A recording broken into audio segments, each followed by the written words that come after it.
नमस्कार, मैं अमित कुलश्रेष्ठ, भारतीय जनता न्यूज़ से। आज फिर भेल मध्य मार्ग 5 मेगावाट सौर ऊर्जा प्लांट के पास the green line initiative society के लोग वृक्षारोपण कर रहे हैं और आज बहुत अच्छी संख्या में मात्रा भी है इन लोगों की। तो आइए इनको कवर करेंगे। हाँ, तो आज फिर इसकी शुरुआत। नमस्कार, ये एक बालक दिख रहा है, पहले इनसे ही शुरुआत करेंगे। हाँ जी, आप इधर। आपका शुभ नाम? सानिध्य सिंह। सानिध्य सिंह। सिंह, अच्छा। बताइए अपने बारे में, आज कहाँ आए हैं, कुछ बताइए इसके बारे में। आज हम लोग यहाँ हरिद्वार में प्लांटेशन कर रहे हैं, जहाँ पर सोलर पैनल रहते हैं। हाँ। और यहाँ पे अभी हम प्लांटेशन कर चुके हैं और अभी हम यहाँ पे ट्री गार्ड्स लगा रहे हैं। अच्छा, तो सानिध्य, एक दो सवाल। कौन सी क्लास में पढ़ते हैं आप? मैं 6th में हूँ। कौन से स्कूल में? Mount literacy school. Mount literacy school, अच्छा। हाँ, और आप कुंदन जी के बेटे हैं? हाँ, वो मेरे बड़े पापा हैं। बड़े पापा, अच्छा। आप उनके, कुंदन जी के भाई के बेटे हैं फिर? हाँ। ठीक, बहुत बढ़िया। तो आपके पापा आए हैं? नहीं, उन्हें कहीं जाना था। अच्छा, ठीक है, बहुत बढ़िया। और तो जैसा यहाँ थोड़ा सा पहले ये कवर करें, ये जो ग्रीन ट्री गार्ड्स में पौधे हैं, ये अभी लगाए गए हैं इन लोगों के द्वारा।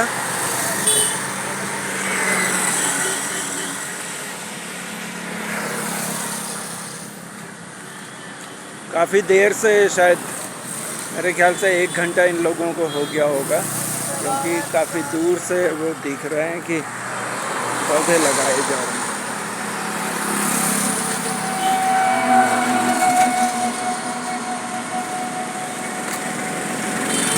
ये जितने ये ग्रीन ट्री गार्ड हैं, ये आज ही लगाए गए हैं इन लोगों के द्वारा।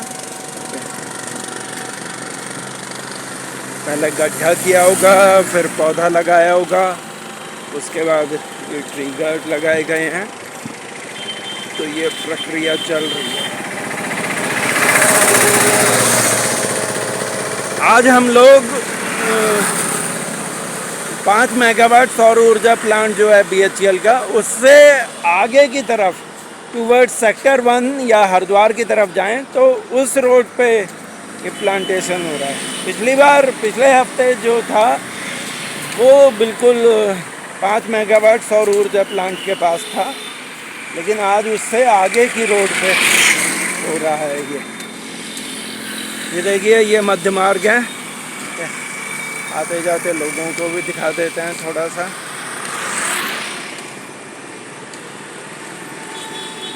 सुबह सुबह का टाइम है तो लोग साइकिल पे, ऑटो पे अपने कार्यस्थल की तरफ जा रहे हैं, फिर हरिद्वार बस अड्डे या रेलवे स्टेशनों से अपने घरों की तरफ जा रहे होंगे।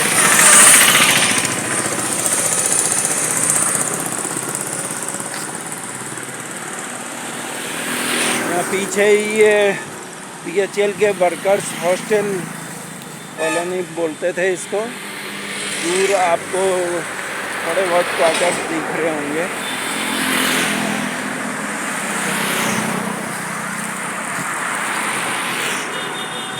ये सब पौधे अब लग चुके हैं और ये देखिए, ये अब काले रंग की ट्री गार्ड आ गया है।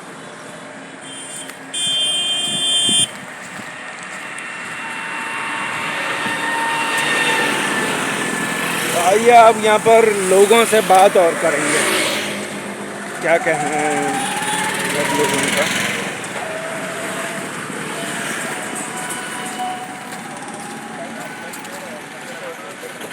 पहले आज यहाँ कुछ नए चेहरे दिख रहे हैं, आइए उनसे बात करेंगे। सर नमस्कार। नमस्कार। बताएं सर, आज कहाँ आए हैं, क्या है, और अपने बारे में बताइए और इस प्रोग्राम के बारे में। ओके, हम ये आए हैं, यहाँ पे BHEL की ये प्लांट है, ये मेगा 5 किलोवाट का प्लांट है, उस पर हम पौधारोपण कर रहे हैं। और मेरा नाम आयुष अग्रवाल है। आयुष अग्रवाल, आप BHEL में हैं? नहीं नहीं नहीं, मैं ग्रीन लाइन का मेंबर। हाँ मेंबर हैं, लेकिन वैसे आप क्या करते हैं, अपने बारे में भी बताइए वैसे सर। एक हमारी छोटी सी यूनिट है, पेट बोटल्स बनाते हैं। अच्छा सर, आप? मेरा नाम संतोष कुमार तिवारी है। संतोष कुमार तिवारी। मैं BHEL में हूँ। अच्छा, और हम लोग सहयोग कर रहे हैं पेड़ पौधे लगाने के, पर्यावरण के हिसाब से पेड़ पौधे लगाने आपको गुप्ता जी ने ऐड किया होगा हाँ, या? हाँ। हाँ, गुप्ता जी आपके जानकार होंगे। BHEL के अब काफ़ी लोग इस संस्था में आ चुके हैं, और सुनील कुमार गुप्ता जी वो आगे वहाँ वो कर रहे हैं, आइए उनको ही लेते हैं।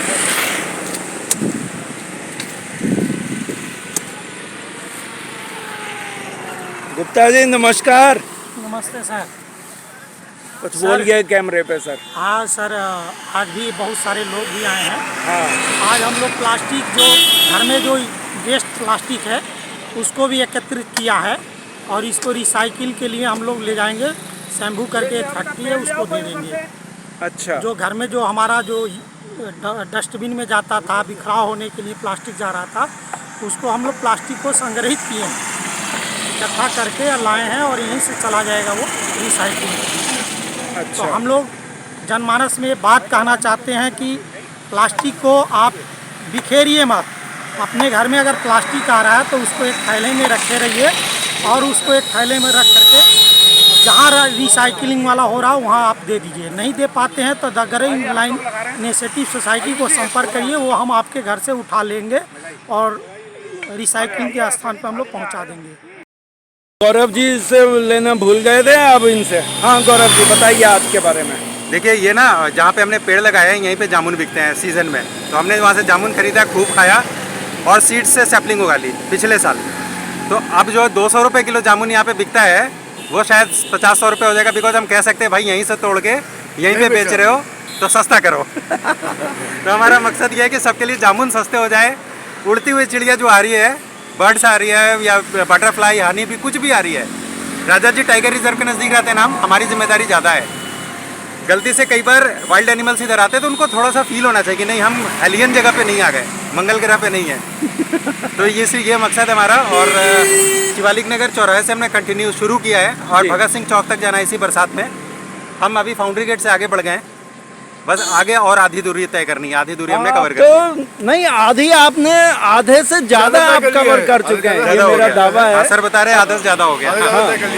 क्योंकि वहाँ चौराहे से तो मेरे ख्याल से अब आपने 70% कर दिया होगा, 30 बचा अगले होगा। संडे तक हम वहाँ सेक्टर में पहुँच हाँ जाएंगे। सेक्टर में पहुँच जाएंगे। हाँ, अगले संडे सेक्टर में अगले संडे के लिए नीम के पेड़ आए हैं, नीम के पेड़ है वो। और बढ़िया पेड़ है, इतने बड़े बड़े पेड़ हैं। तो ये जो आज जामुन के पौधे लगाए हैं, ये पिछले साल से आप लोगों ने ही वो मेरे किए घर हैं? पे मैंने उगाया था। अभी आपके भी मेरे घर? पास जामुन कम से कम 30-40 जामुन और हैं छत पे ही। तो ऐसे करके काफ़ी पौधे हैं। इमली भी बहुत है मेरे पास, तो नहीं भी खरीदते हैं तो हम, देखिए इमली के पेड़ दिखते नहीं है। हाँ, इमली पेड़ भी लगाना जरूरी नेक्स्ट है। वीक में हम चाहे तो इमली लगा सकते लगा हैं, सकते हैं बीच बीच में, है ना। एक जामुन, एक नीम, एक इमली लगा। इमली मैं सीड लेके आया था अपने गांव से, गया से, घर से, बिहार में। वहाँ पे जो गोलगप्पे वाले हैं उनको फोचका वाले कहते हैं। फोचका वालों ने मुझे उनसे मांगा तो इमली दे दिया, इमली के सीड्स। अब वो सैपलिंग बन गई हैं, अब मैं लगा सकता हूँ इजीली। तो नेक्स्ट वीक इमली लगाएंगे। हमारे पास महुआ पेड़ भी मिलते हैं, मगर उनके बीज भी ला के अब की बार महुआ पेड़ तैयार, यहाँ महुआ देखने को नहीं मिलता। महुआ एक ऐसा फल है जो ये देखने को नहीं मिलता यहाँ पे, हमारी तरफ होता है। क्यों डॉक्टर साहब? आप कहाँ से हैं? मैं लखनऊ पास डिस्ट्रिक्ट लाइब्रेरी से हूँ। लखनऊ साइड में महुआ मिलता है? हाँ, हमारे पास महुआ पेड़ होते हैं, महुआ मिलता है, उसके फूल निकलते महुआ हैं। कोई फल है हाँ, या? महुआ एक फल है। अच्छा, हाँ, वो खाया भी जाता है, और उसकी बीज जो है उसका तेल निकलता है, वो ज़्यादा बीज का तेल बीज का निकलता तेल है? निकलता है। अच्छा, महुआ खाने में भी काम आता है, महुआ तो दारू उसका बनाने का तेल काम देता है। किसी दवाई वगैरह हाँ, में दवाई यूज में, होता है? दवाई में हाथों पैरों में जोड़ों में दर्द हो उसके लिए, जिस लेडीज की प्रसूति हो उसको भी उसी में काम आता है। अच्छा। महुआ का तेल बहुत अच्छा होता है, और उसकी लकड़ी भी बहुत अच्छी होती है। ठीक है, थैंक यू सर। हमारा एक काम है कि हम लोग प्लांटेशन कर रहे हैं, और आप लोग सब आते भी हैं, थैंक यू।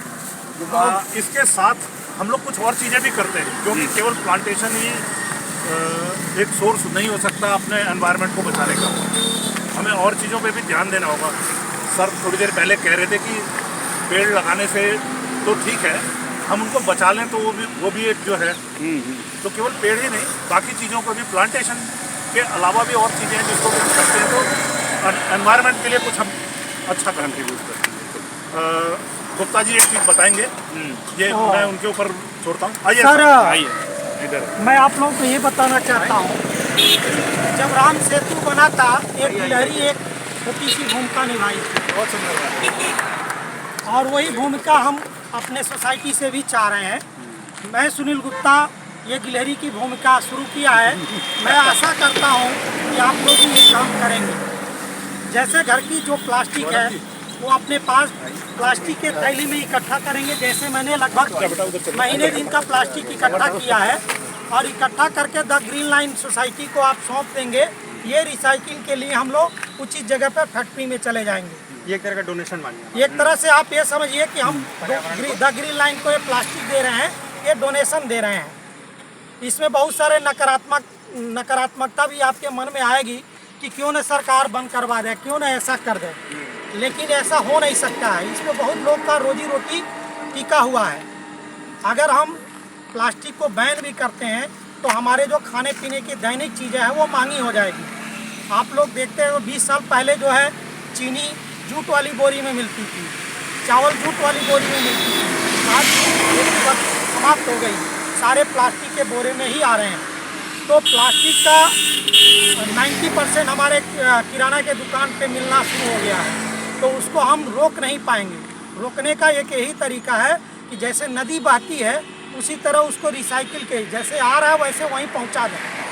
जिस तरह से हमारे पास आ रहा है फिर हम वहीं पहुंचा दें, ताकि एक चक्री क्रम रहे और इधर उधर बिखरे ना हो। बिखरने से हमारा प्रदूषण होता है। प्रदूषण का लेवल आप लोग जानते हैं हर तरह का है। वायु प्रदूषण इससे भी फैलता है, मृदा प्रदूषण भी फैलता है, और इससे क्या नाम है, जल प्रदूषण भी है। इससे बहुत सारे भयानक कैंसर रूपी रोग भी होते हैं। और हमारे पशु खाते हैं, जीव खाते हैं, मछली खाती है ये जो नदियों में नालों में जा कर के, तो इससे भी बहुत सारे जीव भी प्रभावित होते हैं। दूसरी बात, प्लास्टिक जहाँ भी जाता है वहाँ नाली को चौक करता है, जिससे हमारे जो है कि बाढ़ का स्थिति आ जाता है थोड़े से ही बारिश में। तो अगर हम ये फेंकेंगे नहीं, इधर उधर फेंकने से अगर बचे रहेंगे तो हमारा बाढ़ से बची, नाली चौक होने से बचेगी, हमारा प्रदूषण से फैलेगा, और ये जहाँ से आया था वहीं पुनः पहुँच जाएगा, रिसाइकिल हो जाएगा कहने का। देखिए 1 साल पहले मैं अपने बच्चों को ये बात बताया था, तो हमारे बच्चे इसे मिशन के तौर पे करने लगे। पहले हम बोतल में इसको भरते थे, इको ब्रिक के रूप में, जो हमारे घर में बोतल आती थी उसी बोतल में हर संडे के दिन पे हमारे बच्चे जितना उसकी मम्मी प्लास्टिक रखी रहती थी उसको उसमें भर देते थे। लेकिन फिर मैंने आगे जा कर के देखा कि बोतल को भरने में दिक्कत हो रही एक्चुअली है। क्या है, हम जिस संस्था को ये देते हैं वो यहाँ पे एक स्वयंभू करके कंपनी है, तो वो स्वयंभू ये प्लास्टिक को उसको छोटे छोटे पीसेस में तोड़ के रिसाइकिल करके मोटे जो है प्लास्टिक की शीट बनाती है 12 mm 18 mm उस टाइप से, जो कि जो गरीब बच्चों के स्कूल होते हैं उसमें वो टेबल और बेंच का काम करते हैं, पार्क में बेंच बनाते हैं उससे, और भी कई सारे चीज़ें हैं जो वो लोग इस प्लास्टिक जो आपका वेस्ट प्लास्टिक है इससे वो लोग तैयार करते हैं। इसमें क्या है कि जैसे सब बता रहे थे कि हम फेंक देते हैं, हमारे लिए बड़ा आसान है, खाया ये टुकड़ी थोड़ी और फेंक।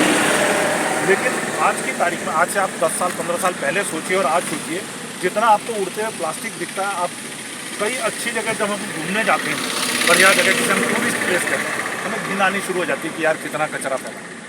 किसी और ने नहीं फैलाया सर, हम ही लोगों ने फैलाया, सीधी बात है, हमने फैलाया। हम रोक नहीं सकते जो सर का कहना है। ये छोटा छोटा टुकड़ा ही बहुत खतरनाक है। सबसे खतरनाक जब भी हम बस में या कहीं ट्रैवलिंग करते हैं इसको फाड़ते हैं तो इसके अंदर ही डालना है, ताकि अगर कोई उठाए तो ये उठ जाए। छोटा वाला उठता नहीं है सर, छोटे वाला। और अगर हमारे कूड़े के ढेर में भी जाता है तो भी वो नहीं उठा पाती है मशीन, वो कहीं कहीं धरती में चला जाता है। और ये नीचे ही पड़ा हुआ पुड़िया का टुकड़ा है। और जो कहने का मतलब है कि ये डॉक्टर साहब बहुत बेहतर बता पाएंगे कि ये नैनो प्लास्टिक बनेगा, माइक्रो प्लास्टिक बन जाता है। और ये चीज़ धीरे धीरे पानी में घुल के जाएगा। आप बताओ इसमें बेहतर। जो माइक्रो प्लास्टिक बन जाता है समुद्र में। अभी मछलियाँ जो भी हम नॉन वेजिटेरियन लोग हैं उसमें स्टडी की गई कि मछलियाँ खाते हैं उनके शरीर में बहुत सारे माइक्रो प्लास्टिक नैनो प्लास्टिक के टुकड़े पाए गए हैं। तो ये ब्रेन में जाकर, आपके लीवर में जाकर, किडनी में जाकर कैंसर पैदा करता है। तो इससे बचने का केवल एक ही तरीका है, सेग्रीगेशन घर में ही हो जाए। उसको हम मिक्सिंग कचरे में मिलने से पहले ही उसको पहले अलग कर दें और संस्था को दे दें, या कहीं भी इसका निस्तारण पहले ही कर दें। तो निस्तारण करना बहुत जरूरी है। बल्कि जितने लोग हम यहाँ पे हैं ना, अगर ये प्रण कर लें और हर संडे को हमें आप ला के दे दीजिए। हमें और दीजिए, किसी मैं आप सब लोगों से कह रहा हूँ, आपको जगह नहीं ढूंढनी किसको देना है, डिस्पोज ऑफ कहाँ करना है, आपको कुछ नहीं ढूंढना। हम मिलते ही हैं। हर संडे को आप हम मिलते हैं, अगर हमें आप दीजिए। हो सकता है किसी संडे किसी व्यस्तता की वजह से ना आ पाए, जब अगली बार आते हैं हमें दे दीजिए। क्योंकि ना भैया देखिए, इसमें क्या है, ये भरने में 1 महीना लगेगा। 1 महीना तो महीने में 1 दिन आप स्पेयर करिए पर्यावरण के लिए, और ये हमें ला के दे हमें दीजिए। ला के दे दीजिए। तो और या तो सिडकुल जा रहे हो तो सिडकुल थाने के सामने ही स्वयंभू है, इनके साथ जाना चाहिए तो उधर भी दे अगर सकते हैं। ज्यादा चाहे कंपनी भी देख सकते पैसे हैं। दे दीजिएगा, गार्ड ले लेगा वो इजीली। कुछ नहीं, बस केवल देके चलेगी। वो इस काम को कर रहे हैं, तो हम लोगों ने उनसे काफ़ी इस बारे में बात की, और भी इसके ऊपर कुछ वो ऐसे करते कचरे हैं। हैं वो जैसे ये भी हमारे घर करते में- हैं कि अगर ये प्लास्टिक आपके पास ज़्यादा इकट्ठा हो गया, वो 7 रुपये किलो के हिसाब से खरीदते हैं आप। मतलब कमर्शियल वैलिडिटी। ये मतलब मैं इसको ऐड करना सर, अगर मान के चलिए, अगर हमारे पास जो है कि प्लास्टिक का कचरा के बारे में हमें बता दिया, एक कचरा हमारे पास जो है गीला कचरा होता है।